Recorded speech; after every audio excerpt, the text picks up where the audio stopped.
स्वागत है दोस्तों। आज के मुख्य समाचार में आज देश और दुनिया से कई अहम और बड़ी खबर आ रही है। बात करेंगे हर खबर पर विस्तार से। 29 नवंबर को 1000 ट्रैक्टर के साथ संसद भवन का कूच करेंगे किसान, स्कैम ने किया ऐलान। एक और बड़ी अपडेट, चुनाव आयोग के खिलाफ धरने पर बैठेंगे अखिलेश यादव, लगाया गंभीर आरोप। इसी के साथ अगली बड़ी खबर में आपको बताएंगे, गुरनाम सिंह चढ़ूनी ने फतेहगढ़ से उतारा अपना उम्मीदवार, पंजाब के किसान नेताओं की उम्मीदों के लगे पंख। इसी के साथ अगली बड़ी खबर में आपको बताएंगे, लखीमपुर खीरी हिंसा पर हुआ बड़ा खुलासा। मंत्री अजय मिश्रा के बेटे आशीष मिश्रा की राइफल से चली थी गोली। एक और बड़ी अपडेट, मुस्लिम समुदाय की मांग, नमाज वाली जगह पर भड़काऊ भाषण देने वालों के खिलाफ कार्रवाई हो। एक और बड़ी अपडेट, टीवी डिबेट में कांग्रेस और भाजपा को बताया एक ही सिक्के के दो पहलू, सपा प्रवक्ता ने किया गठबंधन से इनकार। इसी के साथ अगली बड़ी खबर में आपको बताएंगे, नवाब मलिक ने फडणवीस पर फोड़ा हाइड्रोजन बम, कहा वानखेड़ा को बचाने की कोशिश कर रहे हैं, पूर्व सीएम करते थे धन उगाही। एक और बड़ी अपडेट, टिकरी बॉर्डर पर आंदोलनकारियों के 2 टेंटों में आग लगाने का प्रयास, अब रोजाना रात को देंगे पहरा। तो चलिए देख लेते आज की पहली बड़ी खबर। 29 नवंबर को 1000 ट्रैक्टर के साथ संसद भवन का कूच करेंगे किसान, स्कैम ने किया ऐलान। दरअसल दोस्तों, किसान 26 नवंबर 2020 को दिल्ली की सीमाओं पर पहुंचे थे।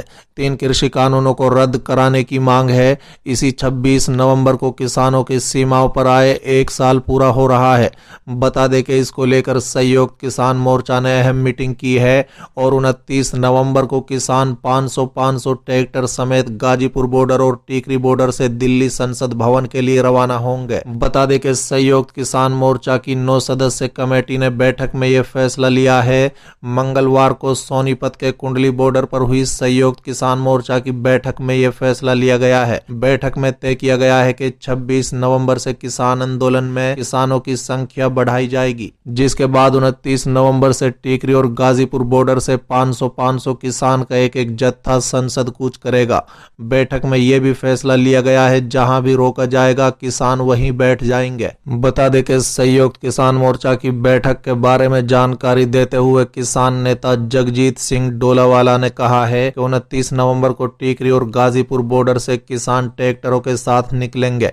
किसानों को जहां भी रोका जाएगा वो वहीं बैठ जाएंगे। चलिए अगली खबर, चुनाव आयोग के खिलाफ धरने पर बैठेंगे अखिलेश यादव, लगाया बड़ा आरोप। दरअसल दोस्तों, उत्तर प्रदेश विधानसभा चुनाव से पहले तमाम सियासी दल एक दूसरे पर आरोप प्रत्यारोप लगाने में जुटे हुए हैं।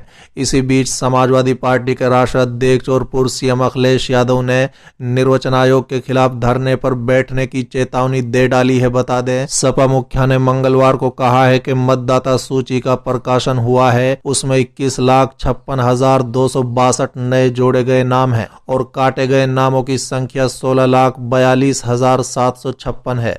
अखिलेश ने कहा है कि जो नाम काटे गए हैं और जोड़े गए हैं उनकी सूची हर बार निर्वाचन आयोग जारी करता है।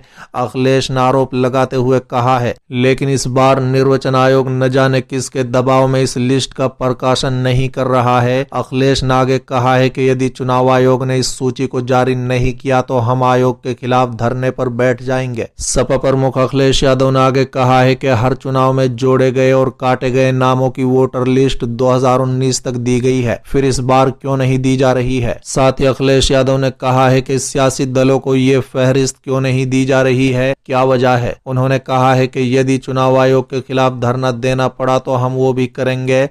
अखिलेश ने कहा है कि निर्वाचन आयोग में दिल्ली में जितने अधिकारी गए हैं सब उत्तर प्रदेश से ही गए हैं। अब यूपी में ही चुनाव है, हम उम्मीद करते हैं कि निर्वाचन आयोग निष्पक्ष काम करे। चलिए अगली खबर, गुरनाम सिंह चढ़ूनी ने फतेहगढ़ साहिब से उतारा अपना उम्मीदवार, पंजाब के किसान नेताओं की उम्मीदों को लगे पंख। दरअसल दोस्तों, पंजाब की सियासत में किसान मोर्चा की एंट्री हो गई है। भारतीय किसान यूनियन चढ़ूनी के अध्यक्ष गुरनाम सिंह चढ़ूनी ने पंजाब के 117 विधानसभा सीटों पर होने वाले चुनाव को लेकर फतेहगढ़ साहिब हलका से सरबजीत सिंह को अपना पहला उम्मीदवार बना दिया है।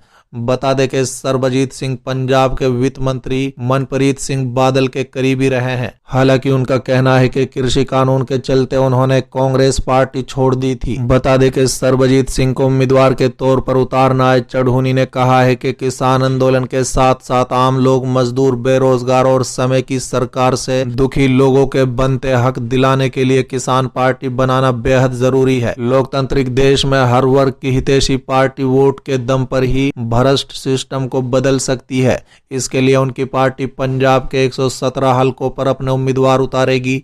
बता दें कि सूत्रों के अनुसार जिला फतेहगढ़ साहिब और लुधियाना समेत अन्य जिलों से ऐसे दर्जनों किसान नेता चढ़ूनी के संपर्क में हैं जो रातों रात विधायक बनने के सुनहरी सपने ले रहे हैं। चलिए अगली खबर, लखीमपुर खीरी हिंसा पर हुआ बड़ा खुलासा। मंत्री अजय मिश्रा के बेटे आशीष मिश्रा की राइफल से चली थी गोली। दरअसल दोस्तों, लखीमपुर हिंसा मामले में बड़ा खुलासा हुआ है। इस मामले में फोरेंसिक लैब की रिपोर्ट में बड़ा खुलासा हुआ है। बता दें कि इस रिपोर्ट में बताया गया है कि मंत्री अजय मिश्रा के बेटे आशीष मिश्रा की राइफल से घटना के वक्त गोली चली थी। आपको बता दें कि इस घटना से जुड़ी 3 राइफल को जांच के लिए भेजा गया था, जिसमें आशीष मिश्रा की राइफल भी शामिल थी। रिपोर्ट ने इस बात की पुष्टि की है कि आशीष मिश्रा की बंदूक से घटना के वक्त गोली चली है। चलिए अगली खबर, मुस्लिम समुदाय की मांग, नमाज वाली जगह पर भड़काऊ भाषण देने वालों के खिलाफ हो कार्रवाई। दरअसल दोस्तों, गुरुग्राम में मुस्लिम काउंसिलिंग के बैनर तले मुस्लिम समुदाय के लोगों ने सोमवार को जिला उपायुक्त से मुलाकात की है।